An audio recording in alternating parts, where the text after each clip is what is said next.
Kur Kiara hapi arkivolin e mamasë së saj për t'i thënë lap të mirë, ajo zbuloi diçka të tmerrshme. Por ajo që është edhe më tronditse, është sekreti që zbuloi disa vite pas varrimit të nënës së saj. Fëmijëria e Kiarës u karakterizua nga pikëllim dhe dhimbje, ndërsa bashkëmoshatarët e saj mezi prisnin të ktheheshin në shtëpi pas shkolle. Kiara ishte friksuar. Në një moshë të re nuk mund të kuptonte pse prindërit e saj, Helen dhe John, përfshiheshin vazhdimisht në debate të ashpra. Kiara mbante mend kujtimet e një kohe ku gjithçka ishte e bukur, por gjithçka ndryshoi papritur pas ditë lindjes së saj të pestë. Papritmas, nëna e saj filloi ta mbyllte në një dhomë sa herë që babai i saj do të kthehej nga puna. Vajza e vogël gjithashtu u furi re sytë të mbushur me lotë të nënës së saj, sa herë që afroi koha e kthimit të John, dhe kjo e shqetësonte thellësisht atë. Megjithatë, ajo që kishte më shumë frikë ishin klithmat e dhimbshme dhe britmat shpuese që dëgjonte të vinin nga dhoma e prindërve të saj çdo mesnatë. Si rezultat, Kiara kërkoi ngushëllim duke qenë larg shtëpisë. Ajo gjeti stret tek gjyshja e saj dhe kërkoi ngushëllim në shoqërinë e shoqes së saj të shkollës, Lili, e cila rastësisht ishte fshinje. Një natë kur Kiara ishte 8 vjeç, nëna e saj harroi të mbyllte derën pasi e puthi për natën e mirë. Kështu që Kiara vendosi të shfrytëzonte rastin dhe t'u jepte fund ngritjeve të vazhdueshme të prindërve të saj disa minuta pasi nëna e saj u largua nga dhoma. Kiara hapi derën në heshtje, hyri në majtë të gishtave në dhomën e ndenjës dhe u fsheh pas perdes. Rreth orës 8 ndodhi diçka e frikshme. Dera e përparme u hap papritur dhe burri hyri brenda. Ai dukej vërtet i çuditshëm dhe i parregullt dhe u deshën disa sekonda përpara se Kiara të kuptonte se ishte babai i saj. Ai nuk ishte vetja e tij. Sytë e tij ishin të kuq dhe flokët e shkatëruar dhe ai kishte një shishe në dorë. Ai nuk mund të ecte si duhet. Nga vendi ku ajo ishte fshehur, dëgjoi se si prindërit e saj shkëmbyen fjalë të tmerrshme me njëri tjetrin. Ti nuk je më burri me të cilin u martova, që kur nise lojrat e fatit je bëri të shmendur. Pse nuk do të ndalosh së luajturi? Helen u lëriti. Derisa nëna e saj fliste, Kiara vuri re që babai i saj filloi të zihente nga inati dhe para se ajo ta kuptonte, ai filloi të godiste Helenën. Në atë moment Kiara doli nga vendi i saj fshehur dhe bërtiti. Mami, papi, po luzu. John më pas e shtyu Helenën dhe u fut në dhomën e tij të gjumit. Pasi Kiara ishte dëshmitar i këtij incidenti, Helen vendosi se ishte më e sigurt që vajza e saj të qëndronte me nënën e saj Emën për një kohë. Përpara se të nisej për tek gjysha e saj, Kiara me lotje lut nënës së saj të vinte me të, e friksuar se babai i saj do ta lëndonte, por Helena premtoi se gjithçka do të ishte mirë.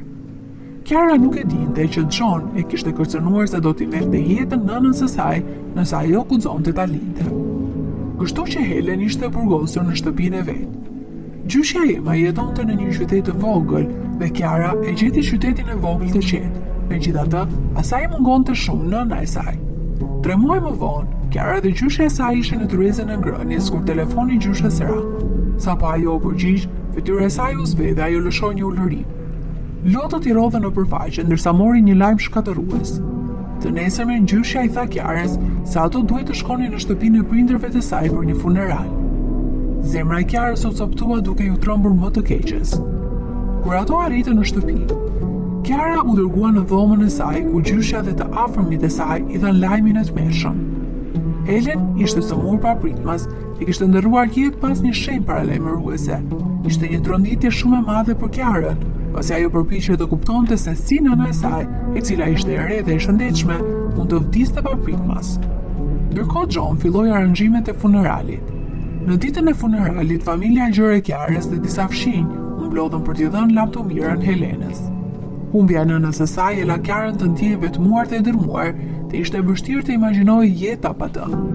Në mes të atij pikëllimi dhe konfuzioni, Kiara dëshironte dëshpërimisht një shans për t'i thënë lap të mirën e fundit nënës së saj të dashur. Ajo donte të shinte fytyrën e mamasë së saj dhe t'i mbante duart për herë të fundit. Kështu që Kiara shkoi te babai i saj për t'i kërkuar atij të hapte arkivolin e nënës në mënyrë që ajo të mund t'i thoshte mirupafshim. Por në vend që ta plotësonte kërkesën, babai i saj tha të heshte. Por Kiara qëndroi në këmbë. Ajo i tha babait të saj se nuk do ta falte kurrë nëse ai nuk do ta lindte ta shinte nënën e saj për herë të fundit.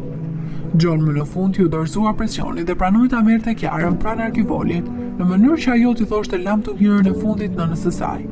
Por ai nuk pranoi ta hapte duke I thënë Kiarës se do të ishte shumë e vështirë për të. Ndërsa babait e vajza ju afron arkivolit, zemra e Kiarës rinte fort. Ajo nuk mund të mos vinte re se duart e babait të saj po driteshin. Pa pritmas Kiara lëshoi dorën e babait të saj dhe nxitoi përpara për të hapur arkivolin. I duhej të shinte nënën e saj për herë të fundit. Me një përzierje pritje dhe frike, Kiara shikoi brenda, por fytyra që pa nuk ishte nënës së saj. Ishte një grua kritësisht e huaj, një grua që nuk I kishte parë kurrë më parë. Nëna e Kiarës ishte shumë e zbetë në çere, por personi në arkivol kishte lëkurë të errët. Tronditja e këtij zbulimit merrues e paralizoi Kiarën për një moment dhe më pas ajo përtiti.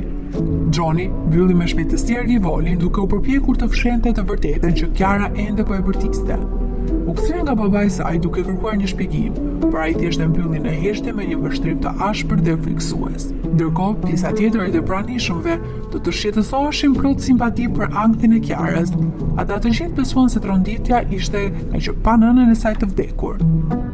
Asnjëri prej tyre nuk e kuptoi se çfarë po ndodhte në të vërtetë. Që nga I momenti, jeta e Kiarës ndryshoi përgjithmonë. Ajo vazhdoi të jetonte me gjyshen e saj, por sado që gjyshja e u përpoq, ajo nuk mundi të mbushte boshllëkun që vdekja e Elenës la në zemrën e Kiarës. Vitet kaluan, për kujtimi nënës së saj nuk u shua kurrë. Ai beti skalitur në mendjen e saj, dhe ajo e dinte në shpirtin e saj se diçka nuk ishte në rregull me vdekjen e nënës. Ajo ishte vendosur të zbulonte të vërtetën pas vdekjes misterioze të nënës së saj. 10 vjet më vonë, Kiara mbaroi shkollën e mesme dhe filloi të punonte si sekretare në një spital psikiatrik, ndërsa po ishte pranimi në kolegj. Deri atëherë, Kiara ende përpiqej të pranonte vdekjen e nënës së saj. Cila ishte gruaja në arkivol? Pse ishte dikush tjetër në arkivol dhe ku ishte nëna e saj? Kiara ishte vendosur të gjente përgjigje për këto pyetje, dhe kërkimi I saj për të vërtetën do ta çonte atë të zbulonte diçka vërtet të tmerrshme.